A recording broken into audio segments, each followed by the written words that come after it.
Hello friends, welcome to ATM cinema the cow movie review. Movie run time వచ్చేసి 1 hour 50 minutes ఉంది. ఈ movie concept కొంచెం డిఫరెంట్గా ఉంది. ఈ మూవీలో ఫైట్ సీన్స్ కొంచెం డిస్టర్బింగ్గా ఉన్నాయి. మూవీ స్టార్టింగ్ ఇంట్రెస్టింగ్గా ఉంది. ఫస్ట్ 30 minutes కొంచెం స్లోగా క్యారెక్టర్ ఇంట్రడ్యూస్ చేయడానికి టైం తీసుకున్నారు. Interval good. సెకండ్ హాఫ్ బాగుంది, కొన్ని చోట్ల కొంచెం స్లోగా ఉంది. విఎఫ్ఎక్స్ బాగున్నాయి, బ్యాక్గ్రౌండ్ మ్యూజిక్ బాగుంది. స్టోరీ ఏంటంటే షెర్లీ ఫోన్లో ఒక వీడియో ఉంటుంది. ఆ వీడియో వల్ల తను కావాలని జైలుకు వెళుతుంది. అక్కడ ఎరిక్ పరిచయం అవుతాడు.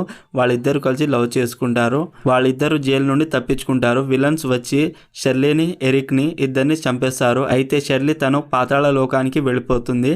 ఎరిక్ ఏమో వేరే లోకంలో ఉంటాడు. అయితే ఎరిక్ మళ్ళీ షెర్లీని ఎలా బ్రతికించుకున్నాడు, తను క్రౌగా ఎలా మారాడు అనేది మిగతా బేసిక్ స్టోరీ లైన్. క్యారెక్టర్స్ ని ఇంకా స్ట్రాంగ్ గా రాసుకుంటే బాగుండేది. సినిమాటోగ్రఫీ బాగుంది. ఓవరాల్ మూవీ నాకైతే నచ్చింది. ఒకసారి చూడొచ్చు.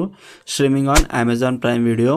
మరిన్ని మూవీ రివ్యూల కోసం మన ఛానల్ని సబ్స్క్రైబ్ చేసి బెల్ ఐకాన్ ఆన్లో పెట్టుకోండి.